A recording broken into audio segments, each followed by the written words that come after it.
दोस्तों, आज मैं आपको एक ऐसे इंसान की कहानी सुनाने वाला हूं जो बैंकॉक की सड़कों पर बाइक चलाकर खाना डिलीवर करता था। जी हां, आपने सही सुना।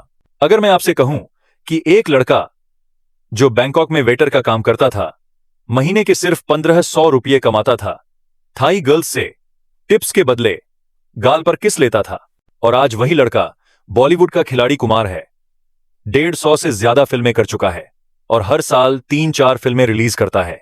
तो आप कहेंगे ये इम्पॉसिबल है, लेकिन रुकिए दोस्तों, ये तो सिर्फ शुरुआत है। जब इस लड़के ने कॉलेज ड्रॉप आउट किया, पिता से कहा मुझे एक्टर बनना है, तो सब हंसे थे। जब बैंकॉक से वापस आकर मुंबई में मार्शल आर्ट्स पढ़ाता था, तो कोई नहीं जानता था कि ये एक दिन सुपरस्टार बनेगा। फिर जब लगातार 16 फ्लॉप फिल्में आईं, मीडिया ने लिख दिया अक्षय कुमार का करियर खत्म हो गया। मीडिया ने लिख दिया, लेकिन आज भी वो वही एनर्जी लेकर काम कर रहा है और कहता है मैं हमेशा काम करता रहूंगा, चाहे लोग कुछ भी बोलें। ये कहानी है अक्षय कुमार की, लॉस टू बॉस की सबसे इंस्पायरिंग कमबैक जर्नी। लेकिन सवाल यह है, कैसे एक बैंकॉक वेटर बॉलीवुड का एक्शन किंग बन गया? कैसे लगातार असफलताओं के बाद भी वो हारा नहीं? इस वीडियो में आप जानेंगे वो सटीक वर्क एथिक और माइंडसेट जिससे अक्षय ने असंभव को संभव में बदल दिया। लेकिन चेतावनी है, यह कहानी इतनी मोटिवेशनल है कि आप भी अपने एक्सक्यूज छोड़कर सीरियसली काम करने की सोचने लगेंगे। अगर आप तैयार हैं तो बने रहिए मेरे साथ, क्योंकि आगे जो होने वाला है वो आपके अंदर का फाइटर जगा देगा। आप देख रहे हैं लॉस टू बॉस। अगर आपको लगता है कि मेहनत और लगन से कुछ भी हासिल किया जा सकता है, तो अभी सब्सक्राइब बटन दबाइए। 9 सितंबर 1967 अमृतसर में एक मिडिल क्लास पंजाबी फैमिली में राजीव हरि ओम भाटिया का जन्म हुआ। पिता हरि ओम भाटिया आर्मी ऑफिसर थे, बाद में यूनिसेफ में अकाउंटेंट बने। परिवार दिल्ली के चांदनी चौक में रहता था, फिर मुंबई के कोलीवाड़ा इलाके में शिफ्ट हो गया। बचपन से ही अक्षय को खेलों में दिलचस्पी थी। पिता भी रेसलिंग का आनंद लेते थे। डॉन बॉस्को हाई स्कूल में पढ़ते वक्त कराटे सीखी, लेकिन पढ़ाई में बिल्कुल भी दिल नहीं लगता था। खुद कहते हैं शिक्षा बहुत जरूरी है, लेकिन मैं पढ़ाई का आनंद नहीं ले पाता था। किताब खोलते ही नींद आ जाती थी। गुरु नानक खालसा कॉलेज में एडमिशन लिया, लेकिन बीच में छोड़ दिया।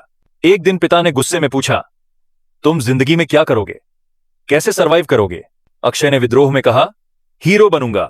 उस समय तक एक्टिंग का कोई प्लान नहीं था, बस गुस्से में कह दिया था। लेकिन मार्शल आर्ट्स का शौक था। पड़ोस के एक लड़के को कराटे करते देख प्रेरणा मिली।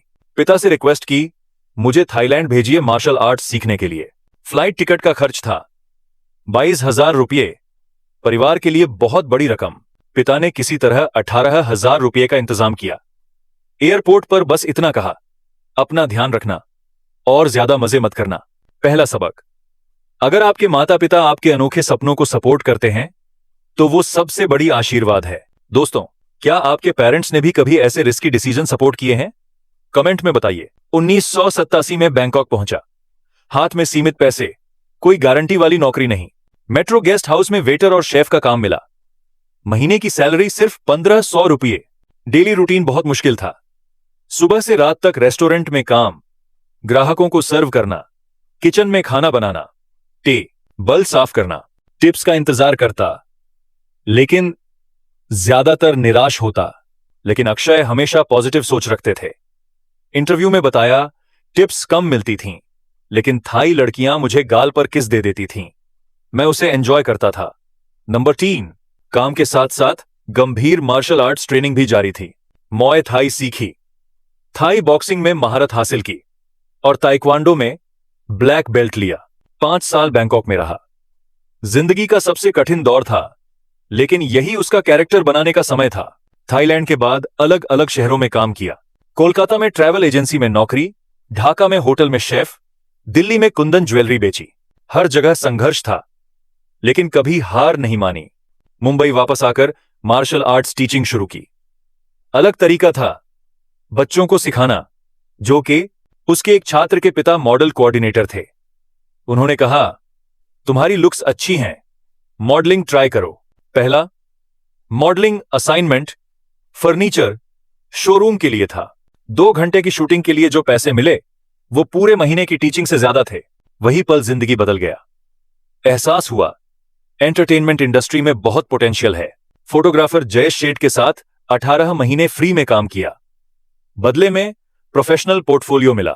जयेश फिल्म स्टार्स के साथ फोटोशूट करते थे, अक्षय असिस्ट करते थे। इस दौरान फिल्म इंडस्ट्री की अंदरूनी जानकारी मिली। तीसरा सबक, कभी कभी आपको भविष्य के अवसरों के लिए फ्री में काम करना पड़ता है। अगर प्रेरणादायक लग रहा है तो वीडियो को लाइक कीजिए और दोस्तों के साथ शेयर कीजिए। 1987 में पहली फिल्म का मौका मिला। महेश भट्ट की फिल्म आज में मार्शल आर्ट्स इंस्ट्रक्टर का रोल। नाम नहीं आया, चेहरा भी ठीक से नहीं दिखा, लेकिन यही पहला कदम था।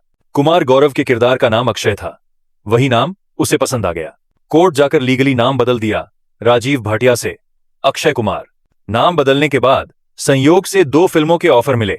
1991 में सौगंध से आधिकारिक डेब्यू हुआ, लेकिन फिल्म फ्लॉप रही। असल सफलता आई 1992 में खिलाड़ी से। एक्शन थ्रिलर सुपरहिट हुई। जानसर दोनों के खिलाड़ी कुमार का टैग मिला। एक्शन हीरो के रूप में स्थापित हो गया, लेकिन सफलता स्थायी नहीं रही। शुरुआती सालों में उतार चढ़ाव रहे। 1994 में मोहरा से स्टारडम का असली स्वाद मिला। फिर आई सबसे बड़ी चुनौती। एक इंटरव्यू में बताया, मेरे करियर में एक समय था जब लगातार 16 फिल्में फ्लॉप हुईं। सोचिए कितना निराशाजनक होगा। मीडिया की आलोचना, इंडस्ट्री की राजनीति, आर्थिक तनाव, सब एक साथ। साधारण अभिनेता होता तो छोड़ देता, लेकिन अक्षय का नजरिया अलग था। वो कहते हैं, मैं सफलता या असफलता को गंभीरता से नहीं लेता, ये ताज है जो बदलता रहता है। ससुर राजेश खन्ना के करियर से भी सीखा। उन्होंने बड़ी सफलता देखी और फिर पूरी गिरावट। वहीं से सबक मिला। चौथा सबक, असफलता का मतलब यह नहीं कि आप सक्षम नहीं हैं। कभी कभी यह सिर्फ टाइमिंग की बात होती है। कमबैक आया हेरा फेरी सीरीज से। कॉमेडी में भी बहुमुखी प्रतिभा साबित की। सिंह इज किंग, वेलकम जैसी फिल्मों ने कॉमेडी किंग की पहचान दी। एयरलिफ्ट, बेबी, टॉयलेट, एक प्रेम कथा जैसी फिल्मों से सामाजिक संदेश भी दिए। पांचवां सबक, अगर एक जॉनर में अटक जाएं तो वर्सेटिलिटी विकसित करें। साल 2020 के बाद फिर मुश्किल दौर आया। कोविड के बाद दर्शकों की पसंद बदल गई। साउथ इंडियन सिनेमा का दबदबा बढ़ गया। सिनेमा साल विलिंग, बच्चनपा, आंडे, सम्राट पृथ्वीराज, रक्षाबंधन, राम सेतु, सेल्फी, मिशन रानीगंज, बड़े मियां छोटे मियां, खेल खेल में सब flop. Media headlines, Akshay Kumar का करियर खत्म। बॉक्स ऑफिस का बादशाह अब फ्लॉप फिल्मों का राजा बन गया। ट्रोलिंग बहुत बढ़ गई, लेकिन अक्षय का जवाब देखिए। 4-5 फिल्में नहीं चलीं तो लोग ऐसे संदेश भेजते हैं, फिक्र मत कर यार, अरे मैं मरा नहीं हूं। ऐसा लगता है जैसे लोग मुझे शोक संदेश भेज रहे हैं। एक पत्रकार ने लिखा, don't worry, you will be back. मैंने कॉल करके पूछा, बैक का मतलब क्या है? मैं कहां गया था? देखिए ये आत्मविश्वास, असफलताओं के बाद भी कॉन्फिडेंस बरकरार। हालिया कमबैक साल 2025 में आया। स्काई फोर्सेस ने 113 करोड़ से ज्यादा कमाए। केसरी 2 ने भी ठीक प्रदर्शन किया। अब इंडस्ट्री फिर ध्यान दे रही है। लेकिन सबसे बड़ी बात, अक्षय ने कभी अपनी वर्क एथिक से समझौता नहीं किया। डेली रूटीन आज भी वही, सुबह 4:30 बजे उठना, एक्सरसाइज, 6 बजे शूटिंग पर पहुंचना, प्रोफेशनल कमिटमेंट निभाना। लॉस टू बॉस हमें यही सिखाता है।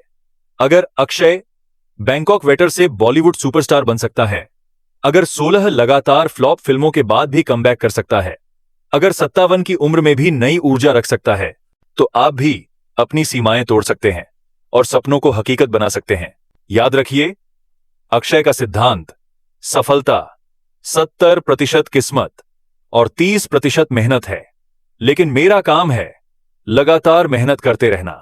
अगर अक्षय कुमार की यह अविश्वसनीय यात्रा आपको मोटिवेट करती है तो इस वीडियो को लाइक कर दीजिए, अपने दोस्तों और परिवार के साथ शेयर कीजिए, चैनल को सब्सक्राइब कर दीजिए और बेल आइकन दबाइए। कमेंट सेक्शन में बताइए आपका कौन सा इम्पॉसिबल गोल है जिसे आप हासिल करना चाहते हैं।